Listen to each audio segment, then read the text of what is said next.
यहाँ हम दो बातों को समझेंगे। नंबर एक, क्या कारण है कि अनेक व्यक्तियों को प्रार्थना करने में कठिनाई होती है। नंबर दो, हमारी प्रार्थनाएं सुनी जाने के लिए हमें क्या करना आवश्यक है। अनेक व्यक्ति प्रार्थना में कठिनाई महसूस करते हैं। एक युवा स्त्री ने यह स्वीकार किया, मुझे उस व्यक्ति से प्रार्थना करने में जिसे मैं नहीं देख सकती हूँ कठिनाई होती है, क्योंकि किसी मनुष्य ने परमेश्वर को नहीं देखा है। इसलिए हमें इस विषय में विश्वास रखने की आवश्यकता है कि यहोवा वास्तव में अस्तित्व में है और कि वह हमारी मांगों को पूरा कर सकता है। इब्रानियों 11:6।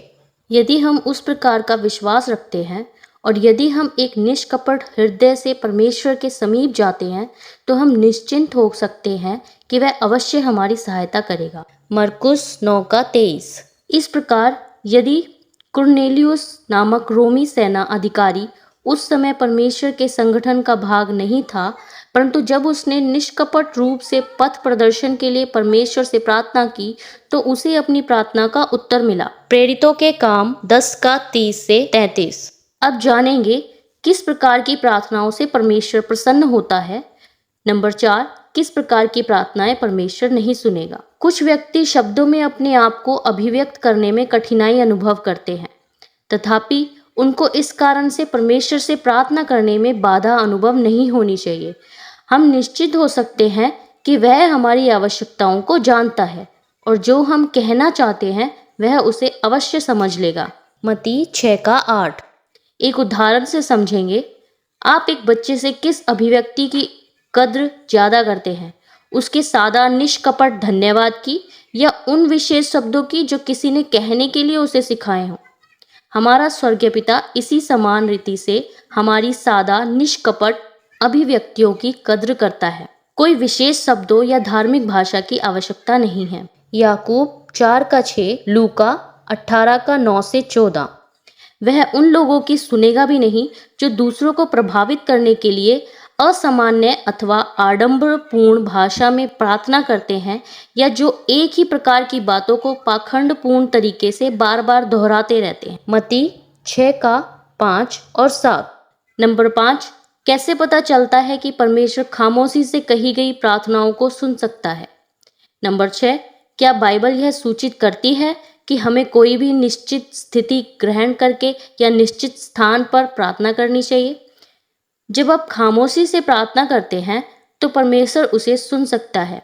जब नहम्याह ने मन में प्रार्थना की तो परमेश्वर ने उसके निष्कपट निवेदन को सुना और इसी प्रकार उसने हन्ना के साथ भी किया।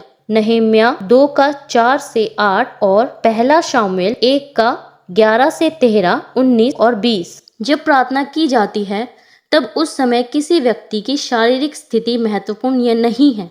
आप किसी भी समय और किसी भी जगह कोई भी स्थिति ग्रहण करें, आप प्रार्थना कर सकते हैं। तथापि बाइबल प्रदर्शित करती है कि प्रार्थना में नम्रता की स्थिति जैसे कि सिर झुकाना या घुटने टेकना उपयुक्त है। पहला राजा 8:54, नहम्याह 8:6, दानियल 6:10, मरकुस 11:25, यूहन्ना 11:41। और यीशु ने संकेत किया था कि यदि व्यक्तिगत प्रार्थनाएं मनुष्य की नजरों से दूर एकांत में की जाएं तो वह अच्छा है।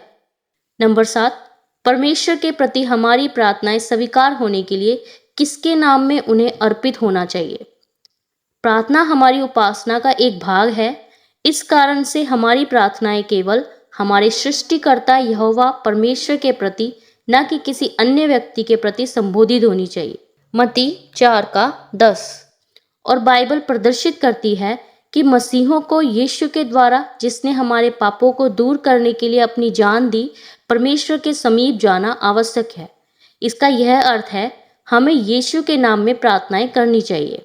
नंबर 8, यदि प्रार्थनाएं परमेश्वर द्वारा सुनी जाएं तो हमें किस आधारभूत आवश्यकता को पूरा करना चाहिए।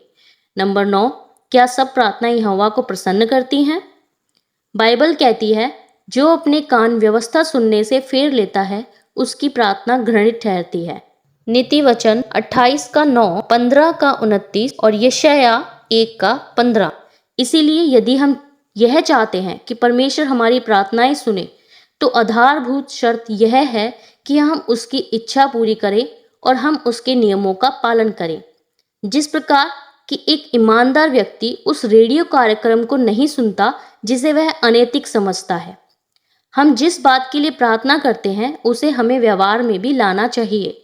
उदाहरण के तौर पर, यदि कोई व्यक्ति परमेश्वर से तंबाकू अथवा गांजा का प्रयोग करने से रोकने के लिए प्रार्थना में सहायता मांगे और वह फिर जाकर इन्हीं वस्तुओं को खरीदे, तो यह अनुचित होगा।